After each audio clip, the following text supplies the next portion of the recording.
You're on. Terrific Tuesday, and welcome to another episode of Sisters Against Kidney Disease. Now, I know I say every week, oh, it is my pleasure, it is my honor, but seriously, this evening, I have the privilege of presenting to some of you and just making sure the rest of you knows his face, the mastermind behind all of these amazing kidney disease advocacies that we see on Facebook and YouTube.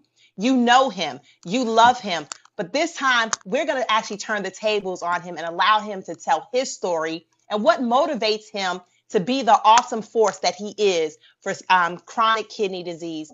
We all know him. We all love him. It is my honor to introduce none other than Steve Belcher. Hey, Steve. Hey, what's going on, Cyrelle? How are you? Pretty good. How you doing? How you doing? I'm great. Now, most people don't realize that usually you're behind the scenes when I'm doing my show. You are close, but you're usually behind the scenes. And this evening, I wanted people to see the man who has such a heart for those of us who are on this kidney disease journey. For someone who has gone from being a nurse to being an advocate, I've never seen such passion, such sacrifice, such love, and such patience. You have educated myself, and I know thousands of others about this journey. What got you here, Steve? That's the burning question. How did you become an advocate for chronic kidney disease patients?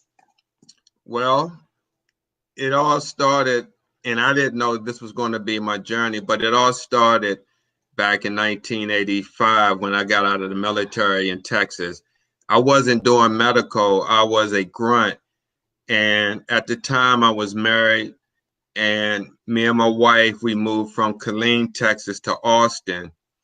Okay. And I started doing small minimal jobs, driving the school bus and security. And at the time I saw this commercial on TV for medical assistant. Mm-hmm. And I went to that trade school. I started, and during the time I started getting, it was maybe about 1 or 2 months into the school, I started to see that I had a aptitude for it, that I can do the work. So I asked the job placement office if they knew where I can get a job doing what I was doing. And they gave me the information for this dialysis unit. And I went there and applied for a dialysis technician, not knowing what it was. And that's how I started. But what got me being an advocate doing this, just like many other nurses and techs in this field, once you learn dialysis, you get it down pat and you see the money that you can make doing it. Right. You go different places, you work 2 jobs. And that's what I was doing in my own little world, going to work, doing that, coming home, being in my own bubble.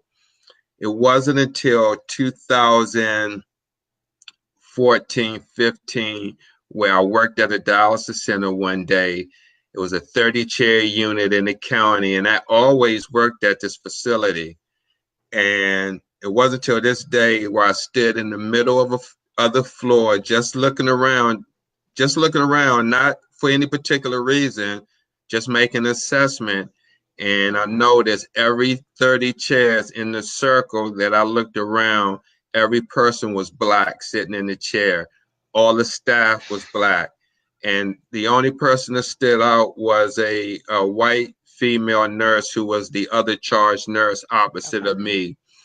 From that moment, that's when I decided to start an organization to try to help, especially patients who at the time when I started this, when I originally started, it was to help people with financial resources if they needed bus passes, or what we have here in Baltimore, MTA, that takes renal warriors to treatment, phone bills, utilities, light bills, medication. I met many warriors. I can't tell you countless people who had to make a decision on medicine or food. And there was a time when I didn't know any better where we would get on warriors about their pressure being sky high, not knowing that they didn't have the financial resources to get refills on the medicine. So that's when it really started. When I started seeing the disparities with this disease, that's when it went from being a caregiver to being an advocate. Okay. Now, as an advocate, you've mentioned that you have started many initiatives. You have a nonprofit that is working so diligently to educate and empower and equip kidney disease warriors. Tell us the name of your organization and how can they connect with you in this organization? The name of the organization is Urban Kidney Alliance, and we're a 501c3 nonprofit organization located in Randallstown, Maryland, which is maybe about 2 miles from Baltimore City line. And what we do is kidney disease advocacy, prevention, promotion, and education. Again, I first started out doing kidney dialysis assistance, financial assistance. And what I found out with that was a lot of the big organizations that we look to for donations weren't donating to organizations that help people monetarily. So we had to kind of flip it around and do education, where a lot of organizations, they can see the impact or evaluate education. But people can contact us. We're on the web, www.urbankidneyalliance.org, or they can reach me by phone, 443-814-1541. Okay. Now, I know as an advocate, you're always out helping, educating, thinking of so many different ways where you can be such a blessing to those that's on this journey. But my question is, how can we help Urban Kidney Alliance? What can we do as fellow warriors to help you get this message out and then make sure that these 30 plus chair clinics, they just don't exist? You know, it's a lot and it's becoming an epidemic. What can we do to help you, Steve? The number one thing that you can do to help is share all our videos, broadcasts that comes from Urban Kidney Alliance and Urban Health Outreach Media Facebook page. Now we're on YouTube. We have a YouTube channel, Urban Health Outreach Media Network, or just Urban Health Outreach Media. So on YouTube, where people can go 24 hours, 7 days a week and see past broadcast shows. I can't say future, but they can just see all broadcast shows that were done here that would be transferred there. Even this show, your show, will all be broadcasted live from there. We're going to also be on Instagram and other social media. But the main thing is to share our posts, donation. No amount is too small or large. We're not asking for $30,000 or $100. I mean, $5, $1, 50 cents, anything helps to help get the message across.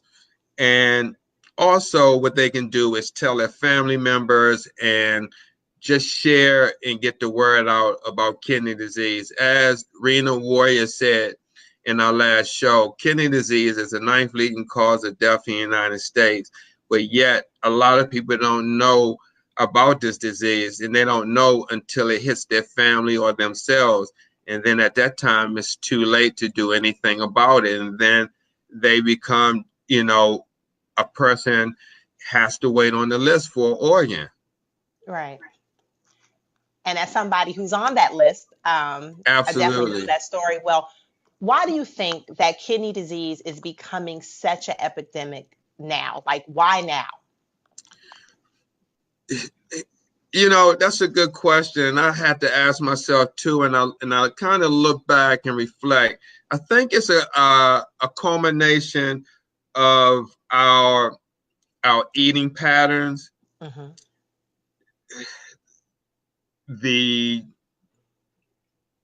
the escalation of fast food restaurants, people eating out, um, the ingredients that are in the food that we're eating, all contributes, or the majority of it are main contributors to high blood pressure, diabetes, high cholesterol, heart disease. And I believe that all these diseases that people have are coming to a head, especially with the baby boomers like myself. I'm 54. Okay. So I have to look back over the years that I grew up and look at the foods that I ate. I haven't always been a vegetarian. I mean, many times up to 2 years ago, I was eating out fried chicken, going to the Right. different fast food places, McDonald's fries, Popeye's chicken. But it wasn't until I started seeing the weight gain and I started having prostate issues and high blood pressure. And also, I wanted to correct you. You had made a statement, or someone made a statement in the post that I didn't have kidney disease. I'm not sure if it was you. Well, it was someone. No, it was someone who shared a post that told me to watch me. You know, coming from someone who didn't have the disease, but I do have kidney disease. Okay. It's at stage 1. I've had it for since 2002, 3, when I was diagnosed with 3 grams of protein spilling in my urine. And they don't even know where it came from. I had Wow. nephrotic syndrome. It just came out of nowhere. Had high temperature, high liver enzymes, Okay. but my BUN and creatinine stayed normal, but I was Okay. spilling 3 grams of protein. So I see a nephrologist every year. I have one, and I've been seeing one for the last 10 years. Okay. Well, I've heard that before, so I knew that. So whoever did not know, not only is Steve an advocate, but as you heard live and direct from his own mouth, Steve himself is also impacted directly with kidney disease. He is in stage 1 and he's been maintaining the levels he needed to stay at stage 1 for over 10 years. So we definitely celebrate you for that, because a lot of people, Thank you. once they find that they have kidney disease, it becomes a rapid decline. So, what have been, see, look, you totally shifted the whole direction of this interview. Look at that right here. So, we need to know how for 10 plus years you've been able to maintain your kidney function at stage 1. Now, I mean, it hasn't been easy, and you got to understand, I've been in dialysis 33 years, and Right. anyone, well, let me not say anyone, but for myself, that's a biggie. If I see other people suffering from a disease that where I work at, I'm going to do everything I can to try to prevent myself from being on dialysis. But what's been the biggest impact within the last 2 years that I've done is change of diet. That's the main thing. I know a lot of people may say it costs to eat healthy. And I will argue that it may be, but at the same time, there are deals out there, and there are places that you can get fresh fruits and vegetables at Right. a reasonable price. The farmers market, Absolutely. you know, um, visit your local urban farmers market, your Hmm. supermarkets.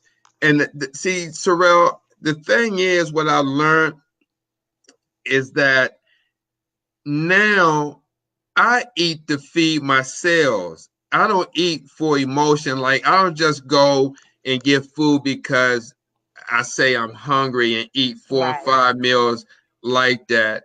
I try to adopt a mindset to eat and use that whatever feeds the nutrient that feeds my cells. I know that kind of sounds um like a cliche, but that's what I've read, information that I read that helps me to better improve my eating habits is eat to feed myself and just don't Right. eat because I'm saying I'm hungry. Okay. And that I And realize oh, that I'm takes. sorry. Okay. And No, one go more, I ahead. didn't mean to interrupt. And That's okay. I do take blood pressure medicine. I take a ACE inhibitor, Okay. which is a twofold. It protects your kidneys. It helps your kidneys not to spill protein, and it Okay. also controls your pressure. Okay. Okay. And thank you for sharing what that was, because some people could have heard that and had absolutely no idea what it was. Now, this next question may be a loaded question, right? Because you are a nurse, and not only a nurse, but a dialysis nurse. And as someone who's on dialysis, sometimes I look at the quality of care that I receive, and sometimes I'm convinced that my well-being is not a priority. you know, like I feel sometimes like dialysis has become like a fast food restaurant. Like maintaining my health and making sure I'm healthy is not a shared benefit, I guess. Sometimes I feel like I'm the only one rooting for Cyrell to be well on this journey. Whereas the care that I receive is like, okay, another person, stick, get in the chair, get out. I need your chair. As a nurse, what has been the biggest challenge of being a nurse and an advocate on this journey? The biggest challenge is to get other people to do the right thing. And the thing is, I completely understand everything that you just said. I was just sitting here thinking about that. And let me say this, the majority of the workers who come into dialysis, when they first get into this job, it's with all good intentions and helping Right. people who are affected with this disease. The majority. Now, some of them come in because they see that it's an easy job and this, Right. that, and don't know the whole details of it once until they get in and see it. But for the majority, we see the suffering, we want to help. Yeah.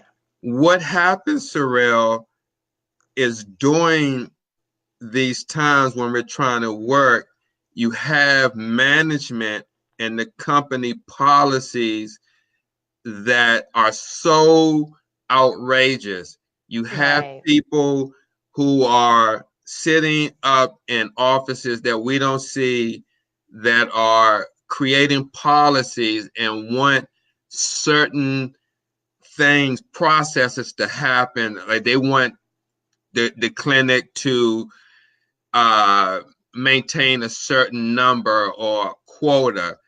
I can't think of the word I want to use, but each month the administrators have to have a certain budget in place or fall in within certain restrictions with their staffing, their supplies. And I say all that to say we get hit sometime with staff calling out and the Right. management not finding anyone else to come in because there's no one Right. else to call to come in or call another unit to get someone to help out. So someone may have 4 patients or more patients, and that's a burden because they got to handle Right. their own assignment plus someone else. You got Right. people who come in late and come in 10 15 minutes before their patient's supposed to go on. So if they're running late, you have Right. other people who don't want to set up their machines, so it's like it's I instead of we. So the person Right. comes in late, the shift could already start, their machines are not set up and their patients go on late. And as a result of that, the patients may not get their whole treatment or whatever the case. There's no teamwork. So I say all that to say that with all these dynamics coming to play, a lot of people or workers are starting to get frustrated.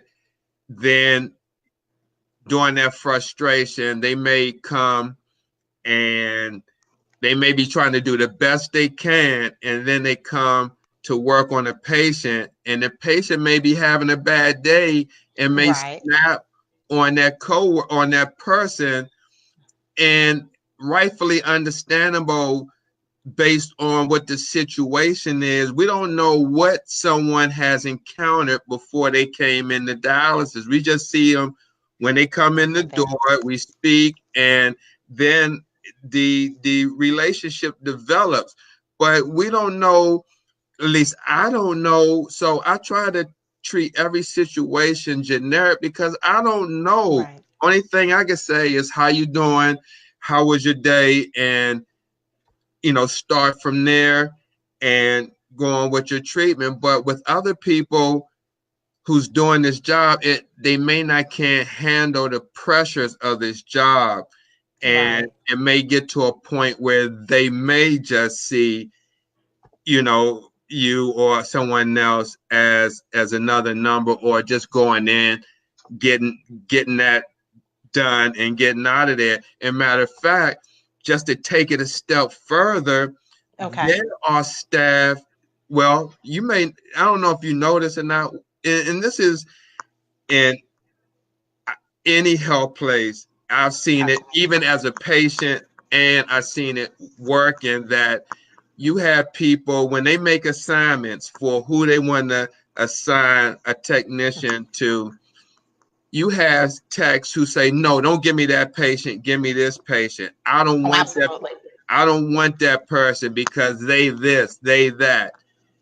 And I kind of sit back and like, this is a person.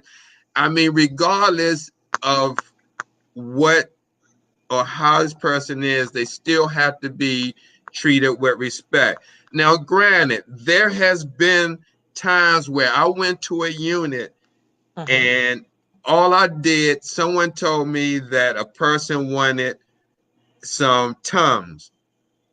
And as the nurse, I went to go get the Tums to give it to me, and the patient cussed me out.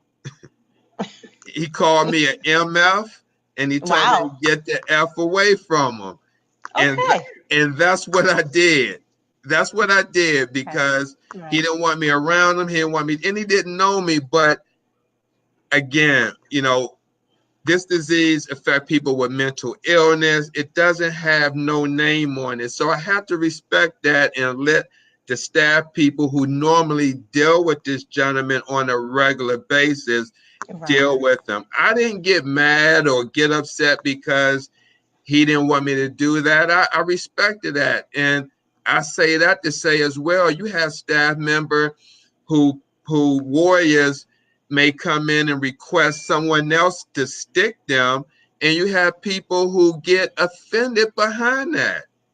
Absolutely. I know at my clinic, there are only 3 people I allowed to touch my arm because when I first started, I had a tech do something wrong and it caused nerve damage in my arm. So now I'm like, I have to be super protective over this fistula. So I tell people, I don't mean any disrespect to you, but when it comes to me, I can't afford to worry about your feelings when it comes to my arm. So, oh, absolutely. Just like, for instance, let's just say if I was still doing dialysis and we were still doing these shows, and let's just say I went on a travel assignment and I ended up at your unit, and you knew me just from these shows, we're still doing it, and I was your nurse, and I came, and the opportunity for me to came, like, even if you told me no, even if you knew me, and regardless of whatever experience you hear I said, I would definitely respect your wishes and not emulate you if you didn't want me to put the needle in, regardless if you knew me, because at the end of the day, that is your aunt, and I have to Right. respect that. And I wouldn't get mad and like, oh, we know each other from the broadcast and this. No, this is your life, and I Right. never cannulated you before. But what I do tell people, when staff members, when they run into situations like that, and if they're good, that one day you'll get a chance to prove yourself, because it never fails that when staff member get turned away, or someone said, no, I don't want you to stick me, it always comes back around fourfold, that opportunity presents itself, that that person may be the only one there that you know, and they Right. may have to put the needle in because everybody else may be new or you never seen before. So, but it all Exactly. happens in time.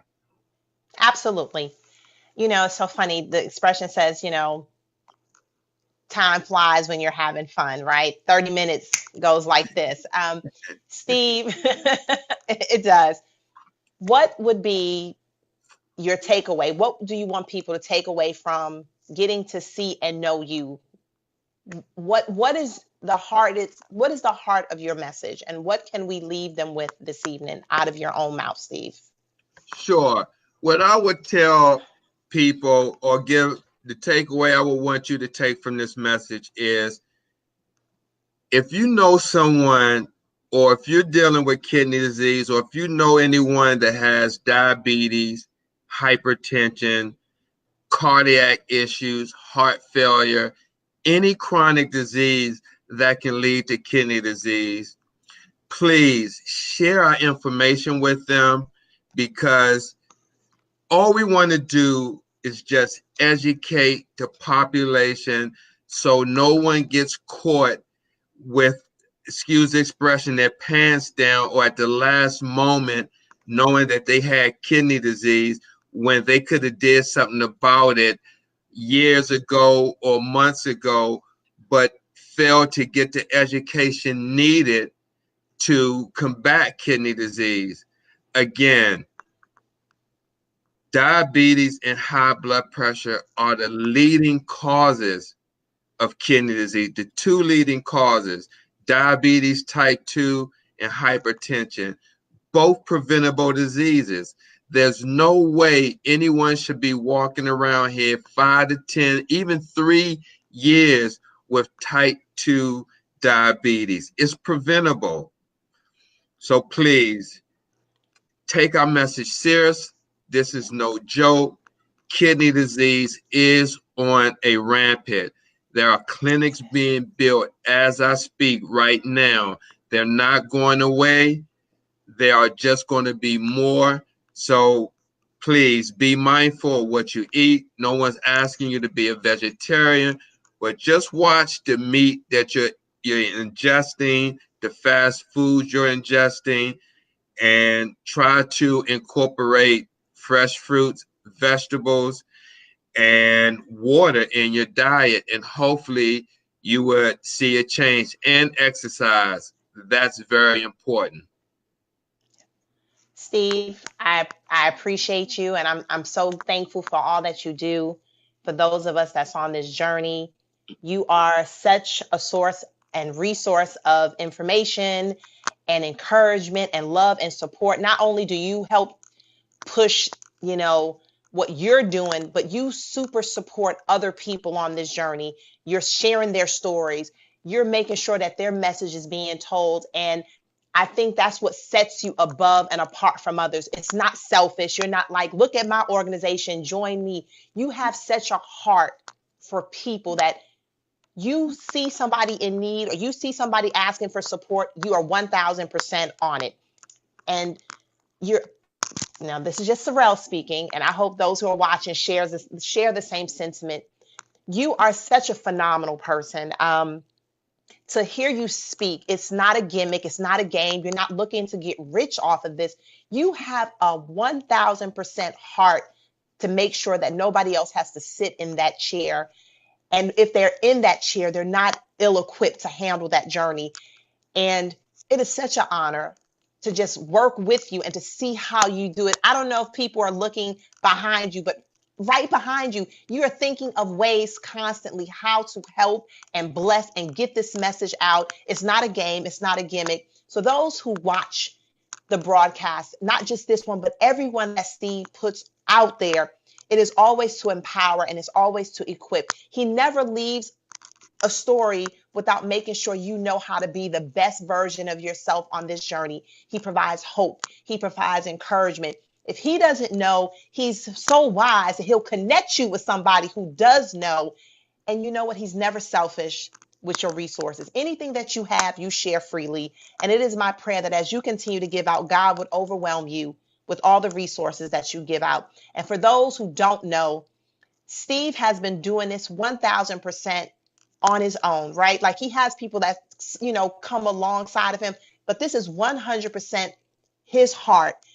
And he's not asking you to donate just to be donating, but I'm asking every day you can count on Steve sending something out to make sure our lives are better. The least we can do is sow back into him, right? We can make sure that his message is shared, that as he promotes and plug us, let's promote and plug him. As he goes higher, he takes us with him. So it would only serve us well to make sure that this train that is on a super fast speed forward, we jump on board and help him. He's not asking you to send money, but I am. So don't say Steve asked for money. You can blame it on Cyrell. Don't continue to just look at these broadcasts and just say, oh, this was great, and share it. Yes, share it. But also, I pray that it would be laid on your heart that we would help put some funding behind this, because I'm tired of seeing Davita. I'm tired of seeing Fresenius.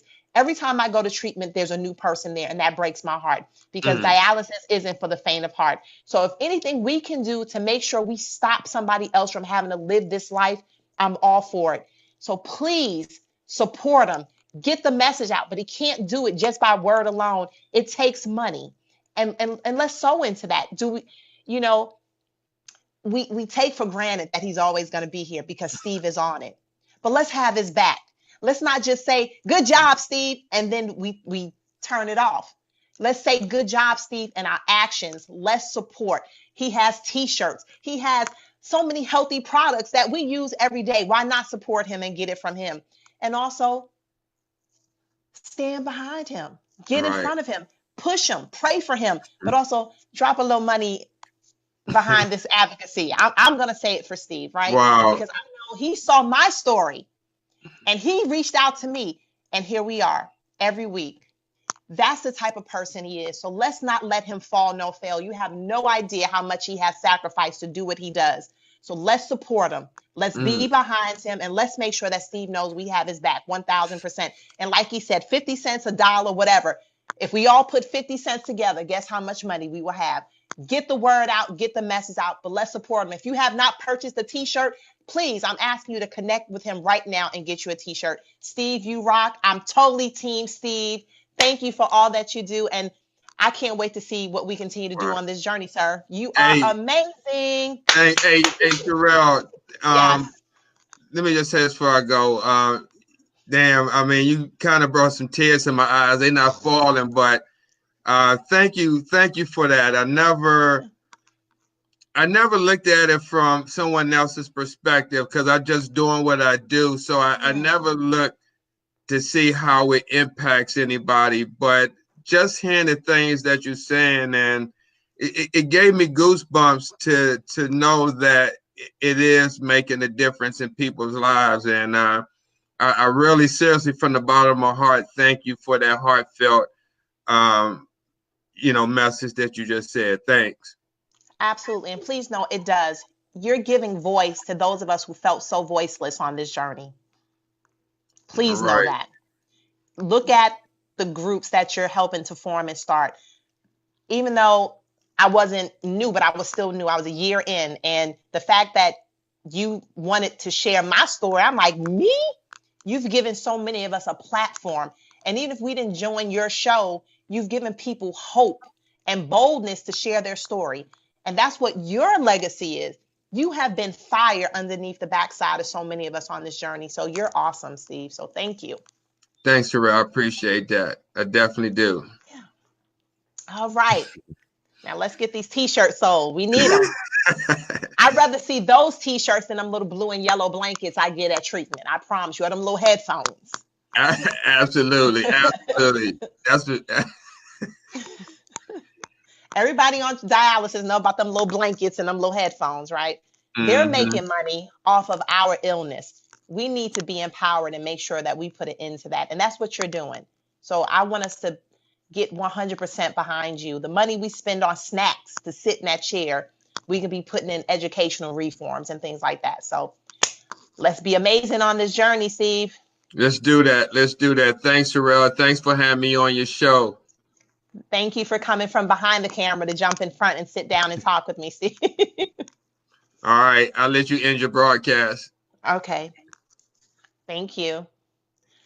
Okay. So, Sisters Against Kidney Disease, even though it says sisters in the title, this is for any of us that's on this journey, right? Kidney disease is not for the faint of heart, but guess what? Even as strong warriors, we still need the help, the love, and support of those that we call family and friends. Because there are days on this journey where we may not feel our best. We may not be effervescent, but that doesn't mean we stop. It doesn't mean we give up nor quit. We have to reset, regroup, and refocus. I'm 1000% convinced that even though I have kidney disease, I'm still victorious over this. And I believe that for each and every one of you fellow warriors. I don't see this as the end of our story. This is just a new chapter in this amazing book we call life. But we get to choose how we go through this journey. We can either face it with zeal and zest and say, you know what? I don't agree with this. I don't feel my best sometimes, but I'm an overcomer. Today may not be my best day, but tomorrow is going to be even better. We have a choice every day how we live. And I pray that we choose to live well. For those of us who are on dialysis, don't dread the process. Go through it, be amazing, do what it is that makes you feel like yourself, and be your own healthcare advocate. Don't just go sit in those chairs and go to sleep. Make sure everything you need to get through those treatments are well. Speak up when it's not right. Know that you are your own healthcare advocate and you have a voice. You're not alone. You're not by yourself. There's many of us who love and support you, and those of us who's on this journey with you. Reach out and reach up. And those who have had a transplant, God bless you. But don't forget those who are still on the journey. We have a responsibility to make sure that each and every one of us ends up on the other side of amazing. So be awesome, be phenomenal. And for all those who just watch and support us, we love you, we thank you. And let's kick some butt on this journey. You're amazing. Take care.